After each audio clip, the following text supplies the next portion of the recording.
guys, I'm Hannah and welcome to your 4th HIIT workout video. And today it's time to get rid of that resting beach face and get the game face on. Let's go!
So guys, these were 5 exercises you could do at the beach.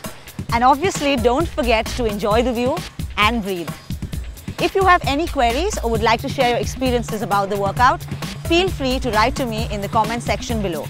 And as always, like, share and subscribe. Until next time, see ya!